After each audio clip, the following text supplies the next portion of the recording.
नमस्कार. आज दिनांक 12 ऑगस्ट 2026. आजच्या चालू घडामोडींच्या व्हिडिओमध्ये मी अभिजित तुमच्या सर्वांचं सहर्ष स्वागत करतो. व्हिडिओमध्ये आपण पोलीस भरतीसाठी, तलाठी भरतीसाठी, वनरक्षक भरतीसाठी, त्यासोबतच MPSC आणि इतर सर्व सरसेवा परीक्षांसाठी चालू घडामोडींच्या प्रश्नांचा स्पष्टीकरणासह अभ्यास करणार आहे. त्यामुळे जर तुम्ही या परीक्षांसाठी तयारी करताय तर व्हिडिओ पूर्ण पहा आणि अशाच प्रकारचे व्हिडिओ पाहण्यासाठी आपल्या चॅनलला सबस्क्राईब करा. सुरुवात करूयात आजच्या प्रश्नांना. पहिला प्रश्न आहे, अंमलबजावणी संचालनालयाचे संचालक म्हणून कोणाच्या कार्यकाळाला आणखी 1 वर्षाची मुदतवाढ देण्यात आलेली आहे? आता या ठिकाणी पाहायचं आहे, अंमलबजावणी संचालनालय वाचल्यावर काय समजतंय का? नाही समजत आहे, परंतु या ठिकाणी आपण याला दुसऱ्या नावाने ओळखतो. काय म्हणतो आपण त्याला?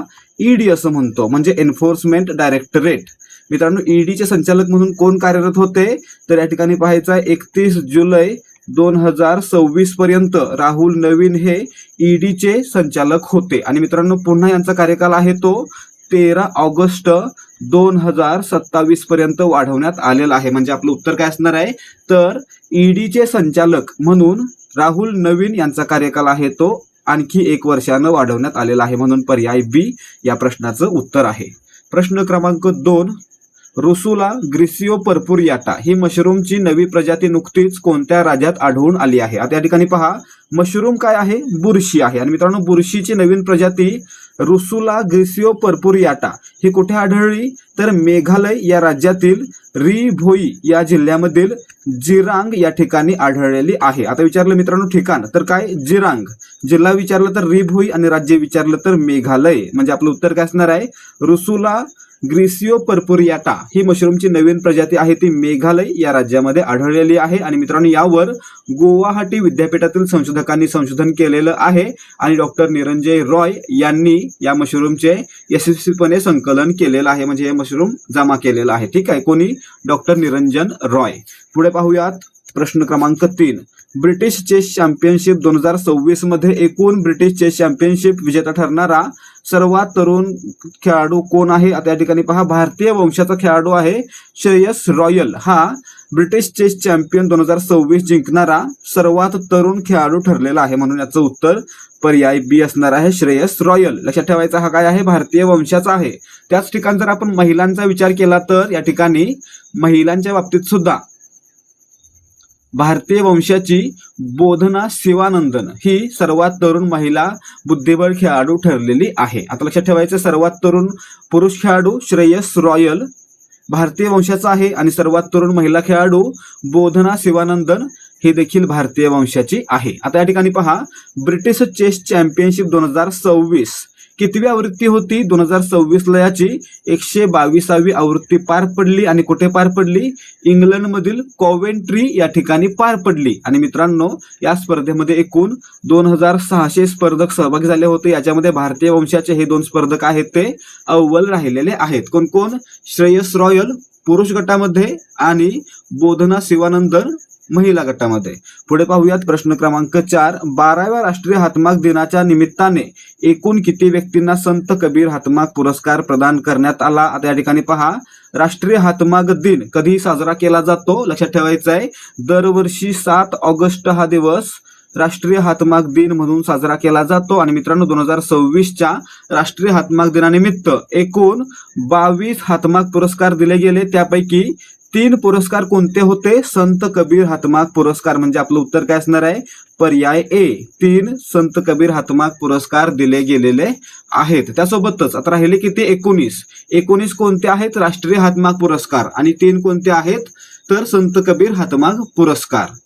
आता पुढे 1905 साली काय झाली होती? स्वदेशी चळवळ झाली होती. मित्रांनो, या चळवळीच्या स्मरणार्थच 2015 पासून राष्ट्रीय हातमाग दिन साजरा केला जातो. ठीक आहे, पुढे पाहूयात प्रश्न क्रमांक 5, दक्षिण अमेरिकेतील कोलंबिया या देशाचे 36वे अध्यक्ष म्हणून कोणी शपथ घेतली आहे? त्या ठिकाणी पहा, दक्षिण अमेरिका खंडातील अतिशय उत्तरेकडील देश आहे कोलंबिया. या देशाचे 36वे अध्यक्ष म्हणून अबेलार्दो देला एस्प्रियला यांनी शपथ घेतलेली आहे. म्हणजे आपलं उत्तर पर्याय D असणार आहे. आणि त्यांनी आता गुस्तावो पेट्रो यांची जागा घेतलेली आहे. म्हणजे जर आपल्याला विचारलं 35वे अध्यक्ष कोण होते, तर गुस्तावो पेट्रो हे कोलंबिया देशाचे 35वे अध्यक्ष होते आणि 36वे बनलेले आहेत अबेलार्दो देला एस्प्रियला. आता पुढे मित्रांनो आणखी काय माहिती पाहू शकतो? कोलंबियाची राजधानी कोणती आहे? कोलंबियाची राजधानी कोणती आहे याचं उत्तर तुम्ही मला कमेंट करून सांगायचं. कोलंबिया हा देश दक्षिण अमेरिका खंडामध्ये अतिशय उत्तरेकडे आहे आणि याची राजधानी काय आहे ते कमेंट करून सांगा. प्रश्न क्रमांक 6, भारतातील पहिले खासगीरित्या विकसित झालेले एव्हरेस्ट हे 800 किलोन्यूटन क्षमतेचे फुल flow staged combustion rocket engine कोणत्या कंपनीनं बनवलेलं आहे? आता या ठिकाणी पहा, एव्हरेस्ट नावाचं रॉकेट कोणी बनवलं? ॲस्ट्रोबेस स्पेस टेक्नॉलॉजीज या भारतीय खाजगी कंपनीनं बनवलेलं आहे, म्हणून याचं उत्तर पर्याय सी असणार आहे. पुढे पाहूयात प्रश्न क्रमांक 7, नाबार्डच्या national climate stack innovation challenge 2026 मध्ये कोणत्या कंपनीने प्रथम क्रमांक पटकावला? आता नाबार्ड मित्रांनो, नाबार्ड काय आहे? भारतातील ग्रामीण आणि शेती व्यवसायांना कर्ज पुरवठा करणारी सर्वोच्च संस्था आहे. आणि मित्रांनो, या संस्थेकडून देण्यात आलेल्या national climate stack innovation challenge 2026 मध्ये सॅटस्योर एनालिटिक्स इंडिया प्रायव्हेट लिमिटेड ही कंपनी पहिल्या स्थानावर राहिलेली आहे आणि या कंपनीनं 15 लाखांचं बक्षीस जिंकलेलं आहे. त्यासोबतच पुढे काय पाहायचं आपल्याला? दुसरी कंपनी कोणती, तिसरी कंपनी कोणती? दुसऱ्या क्रमांकाला एक्सपिरिक्यूस प्रायव्हेट लिमिटेड ही आहे आणि यांनी 10 लाखाचं पारितोषिक जिंकलेलं आहे. आणि तिसऱ्या क्रमांकाला कोणती आहे? तर वर्षप्रदाया प्रायव्हेट लिमिटेड ही तिसऱ्या क्रमांकाला यांनी 5 लाखांचं पारितोषिक जिंकलेलं आहे. लक्षात ठेवायचं, पहिल्या क्रमांकाला 15 मिळतात, दुसऱ्या क्रमांकाला 10 आणि तिसऱ्या क्रमांकाला 5 लाख मिळत आहेत. ठीक आहे. आता मित्रांनो, हे जे चॅलेंज आहे ते कोणी दिलं होतं? तर या ठिकाणी आपल्याला सांगितलं नाबार्डनं दिलं होतं, परंतु नाबार्ड सोबत आणखी कोण होतं? नाबार्ड सोबत आणखी 2 संस्था किंवा एक संघटना होत्या. कोणत्या होत्या? तर नाबार्ड पहिली, Bill and Melinda Gates Foundation दुसरी आणि डालबर्ग ॲडव्हर्टायझर्स या तिन्हींनी संयुक्तपणे हे चॅलेंज दिलेलं होतं, ज्याच्यामध्ये सॅटस्योर एनालिटिक्स इंडिया प्रायव्हेट लिमिटेड ही प्रथम क्रमांकावर राहिलेली आहे, म्हणून पर्याय बी या प्रश्नाचं उत्तर आहे. प्रश्न क्रमांक 8, रोमानिया येथे पार पडलेल्या आंतरराष्ट्रीय भाषाशास्त्र ऑलिम्पियाड 2026 मध्ये भारतासाठी सुवर्ण पदक कोणी जिंकले? आता या ठिकाणी पहा, आंतरराष्ट्रीय भाषाशास्त्र ऑलिम्पियाड म्हणजे काय? इंटरनॅशनल ऑलिम्पियाड ऑन लिंग्विस्टिक्स 2026 मध्ये भारतासाठी श्रीलक्ष्मी वेंकटरमण या महिला खेळाडूनं सुवर्ण पदक जिंकलेलं आहे, म्हणजे आपलं उत्तर पर्याय डी असणार आहे. आता या आंतरराष्ट्रीय भाषाशास्त्र ऑलिम्पियाड मध्ये भारतानं एकूण किती पदकं जिंकली? तर भारतानं एकूण 4 पदकं जिंकली. त्यापैकी एक होतं सुवर्ण, ते जिंकलं श्रीलक्ष्मी वेंकटरमण यांनी. त्यासोबतच मित्रांनो, इतर 3 जी कांस्य पदकं होती ती कोणी जिंकली? तर आरव राव, निशांत लक्ष्मणन आणि अदुय मिश्रा या तिघांनी काय केलेलं आहे? तर या तिघांनी कांस्य पदकं जिंकलेली आहेत. ठीक आहे. आता पुढे पाहूयात प्रश्न क्रमांक 9, भारतातील पहिले स्कोप 2 उत्सर्जन मुक्त प्रमुख बंदर कोणते ठरले आहे? त्या ठिकाणी पहा, तमिळनाडू राज्यामध्ये असलेल्या थुथुकुडी बंदर किंवा व्हीओ चिदंबरम बंदर या बंदरानं स्कोप 2 उत्सर्जन मुक्त प्रमुख बंदर म्हणून पहिलं स्थान मिळवलेलं आहे, म्हणजे आपलं उत्तर पहिलं काय असणार आहे? पर्याय सी, व्हीओ चिदंबरम बंदर हे भारतातील पहिलं स्कोप 2 उत्सर्जन मुक्त बंदर ठरलेलं आहे. आता पुढे प्रश्न क्रमांक 10, QS वर्ल्ड युनिव्हर्सिटी रँकिंग 2027 मध्ये कोणत्या भारतीय संस्थेने 118वे जागतिक स्थान मिळवून देशात प्रथम क्रमांक पटकावलेला आहे? आता या ठिकाणी पहा, QS वर्ल्ड युनिव्हर्सिटी रँकिंग 2027 मध्ये भारतातील एकूण 52 संस्थांचा समावेश आहे आणि मित्रांनो, यामध्ये 118व्या स्थानावर कोण आहे? तर IIT दिल्ली आहे, म्हणून याचं उत्तर काय असणार आहे? पर्याय बी, IIT दिल्ली यामध्ये या यादीमध्ये भारतामध्ये प्रथम आहे, तर जगामध्ये 118व्या स्थानावर आहे. ठीक आहे. पुढे पाहूयात प्रश्न क्रमांक 11, जागतिक ॲथलेटिक्स अंडर-20 चॅम्पियनशिप 2026 मध्ये पुरुषांच्या उंच उडीत रौप्य पदक जिंकणारा पहिला भारतीय खेळाडू कोण ठरलेला आहे? आता या ठिकाणी पहा, आपण कालच्या व्हिडिओमध्ये पाहिलं होतं जागतिक ॲथलेटिक्स अंडर-20 चॅम्पियनशिप कुठे पार पडतायत? तर अमेरिकेतील ओरेगॉन या ठिकाणी असलेल्या युजिन या ठिकाणी या पार पडत आहेत, म्हणजे काय? अमेरिकेमध्ये पार पडत आहेत. आणि मित्रांनो, यामध्ये पुरुषांच्या उंच उडीमध्ये बसंतकुमार मेघवाल यांनी रौप्य म्हणजे सिल्वर मेडल जिंकलेलं आहे, म्हणून याचं उत्तर पर्याय ए असणार आहे. त्यासोबतच जर आपण याच स्पर्धेमध्ये भालाफेकचा विचार केला तर भालाफेक स्पर्धेमध्ये आशिष यादव यांनी यामध्ये सिल्वर म्हणजेच रौप्य पदक जिंकलेलं आहे. ठीक आहे. पुढे पाहूयात प्रश्न क्रमांक 12, आंतरराष्ट्रीय नाणेनिधीच्या कार्यकारी संचालक यांचे वरिष्ठ सल्लागार म्हणून नुकतीच कोणाची नियुक्ती करण्यात आली आहे? या ठिकाणी पहा, IMF म्हणजे इंटरनॅशनल मॉनिटरी फंड आंतरराष्ट्रीय नाणेनिधी याच्या कार्यकारी संचालकपदी नुकतीच राहुल जैन यांची नियुक्ती करण्यात आलेली आहे म्हणून पर्याय ए याचं उत्तर आहे. आता पुढे मित्रांनो, जर आपण बलदेव पुरुषार्थ यांचा विचार केला तर यांची जी नियुक्ती आहे ती एशियन डेव्हलपमेंट बँकेच्या कार्यकारी संचालक म्हणून झालेली आहे. ठीक आहे.